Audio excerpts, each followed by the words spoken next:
Hello students, बहुत बहुत स्वागत है आपके चैनल के ऊपर। तो आज हम 13.4 का क्वेश्चन नंबर फर्स्ट करेंगे, क्लास 10th। तो क्वेश्चन नंबर फर्स्ट है, a drinking glass is in the shape of frustum of a cone of height 14 centimetre. The height of its two circular ends are 4 centimetre and 2 centimetre. Find the capacity of glass. तो एक drinking glass है, तो एक frustum की shape का है, ठीक है, जिसकी हाइट 14 सेंटीमीटर दे रखी है और डायमीटर जो है दो सर्कुलर एंड का, एक का 4 सेंटीमीटर है, दूसरे का 2 सेंटीमीटर। हमें कैपेसिटी फाइंड आउट करनी है ग्लास की, मतलब ग्लास में कितना पानी आ सकता है। बच्चे, क्वेश्चन आगे करने से पहले हम फ्रस्टम के बारे में थोड़ा सा पढ़ लेते हैं, क्या होता है आपके लिए, ये नई चीज़ होगी। तो इस तरीके की कौन की शेप होती है, ठीक है। अगर मान लो कि हम यहाँ से इस कौन को कट कर दें यहाँ से, ठीक है जी। कट करने के बाद नीचे वाला हिस्सा अलग कर दे तो बाकी जो हिस्सा बचेगा वो कुछ इस तरीके का बचेगा, ठीक है, जिसका दो रेडियस होंगे, जिसके एक R1 होगा एक R2 होगा, दोनों का रेडियस अलग होगा। अब इसी चीज़ को हम बोल देते हैं फ्रस्टम। ऐसी शेप जो है बाल्टी की भी होती है, वो भी एक फ्रस्टम होता है, ग्लास का भी होता है, वो भी फ्रस्टम है। देखो, वॉल्यूम जो होता है कोन के लिए 1/3πr² H होता है, ठीक है, क्योंकि रेडियस एक था तो R एक आया है। अब फ्रस्टम में दो रेडियस आते हैं, तो फ्रस्टम में जो वॉल्यूम होगा वो होगा 1/3πh। तो रेडियस हो जाएगा R1 का square plus R2 square plus R1 R2, ठीक है, ऊपर वाला R1 नीचे वाला R2। इसी तरीके से अगर कर्व्ड सरफेस एरिया की बात करें तो कर्व्ड सरफेस एरिया कौन के लिए होता था, πRL। अब फ्रस्टम के लिए क्या होगा, πL R1 प्लस R2। अब हम अपने क्वेश्चन के ऊपर आ जाते हैं। तो ये फ्रस्टम है, ठीक है, ग्लास जो है फ्रस्टम की शेप का है, जिसकी हाइट 14 सेंटीमीटर और दो डायमीटर दे रखे हैं, एक 4 सेंटीमीटर है और एक 2 सेंटीमीटर। अब ये तो कॉमन सेंस वाली बात है कि जो बड़े वाला हमारे पास हिस्सा होगा वो तो 4 सेंटीमीटर होगा और जो छोटे वाला वो 2 सेंटीमीटर होगा। तो डायमीटर जो है 4 सेंटीमीटर आ जाएगा, रेडियस ऑफ अपर पार्ट का यानी ऊपर वाले का R1 मान लेंगे, 4 को 2 से डिवाइड करेंगे 2 आ जाएगा।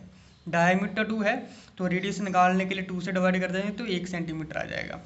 अब हाइट जो है ग्लास की दे रखी है 14 सेंटीमीटर, हमें क्या फाइंड आउट करनी है, कैपेसिटी।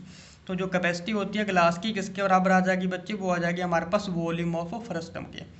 तो वॉल्यूम जो होता है फ्रस्टम का वो किसके बराबर होता है, तो मैंने आप लोगों को बता रखा है कि 1/3πh अंदर आ जाएगा R1 square plus R2 square plus R1 R2। Value put कर लेंगे तो 1/3 मल्टीप्लाई बाय पाई की वैल्यू 22/7 मल्टीप्लाई बाय हाइट जो है बच्चा 14 है, R1 कितना है बच्चे, एक रेडियस 2 है और एक 1 है।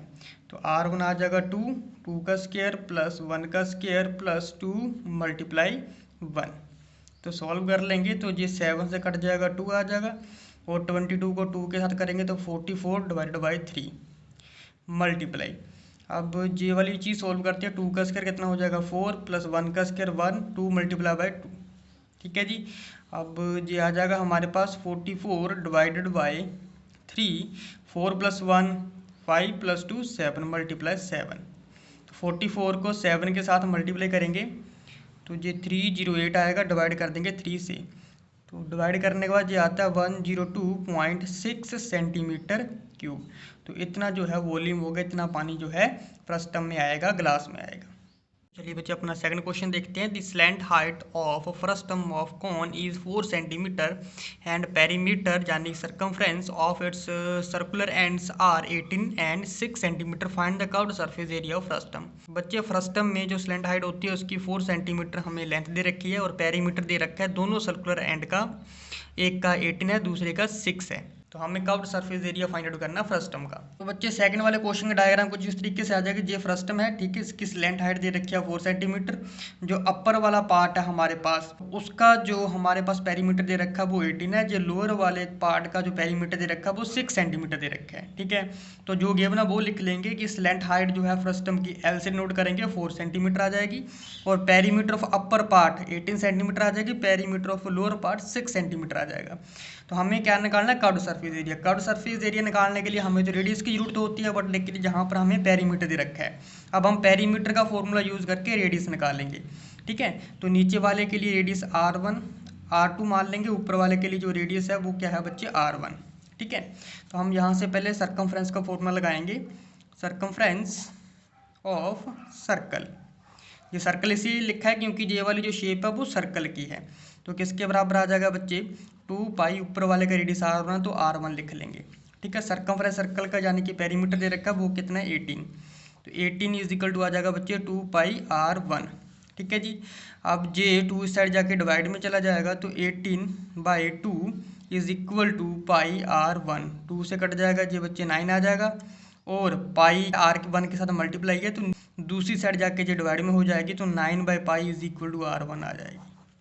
ठीक है, इसी तरीके से हम सेकंड वाले के लिए निकालेंगे। तो सर्कमफ्रेंस शॉर्ट में लिख रहा हूँ ऑफ लोअर पार्ट कितना दे रखा है बच्चे 6, पर आ जाएगा फॉर्मूला लगा लेंगे सर्कमफ्रेंस का, तो 2 पाई R2 आ जाएगा, किसके बराबर आ जाएगा बच्चे 6, और पाई R2 इज इक्वल टू हो जाएगा 6/2, ये कट जाएगा बच्चे 3 आ जाएगा, तो R2 की वैल्यू कितनी आ जाएगी 3/पाई, दूसरी साइड ले जाएंगे तो 3/पाई बन जाएगा। अब हम यहाँ पर कर्व्ड सरफेस एरिया का फॉर्मूला लगाएंगे, curved surface area of frustum.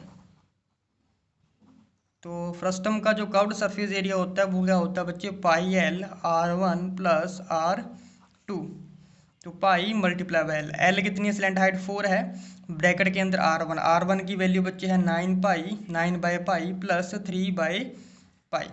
ठीक है जी, तो नीचे जो है पाई कॉमन है तो ऊपर डायरेक्ट ऐड हो जाएगा, तो 9 + 3 नीचे आ जाएगा पाई। अब देखो जो मल्टीप्लाई में पाई से पाई वैल्यू कट हो जाएगी, तो बाकी जो बचा है हम वो लिख लेंगे, तो 4 9 + 3 कितना होता है बच्चे 12, तो 12 को 4 के साथ मल्टीप्लाई करेंगे तो ये आ जाएगा बच्चे 48, तो ये हमारे पास रिक्वायर्ड आंसर हो जाएगा। आपकी वीडियो अच्छी लगी होगी तो चैनल को सब्सक्राइब करना मत भूलिएगा। मिलते हैं हम अपनी नेक्स्ट वीडियो में।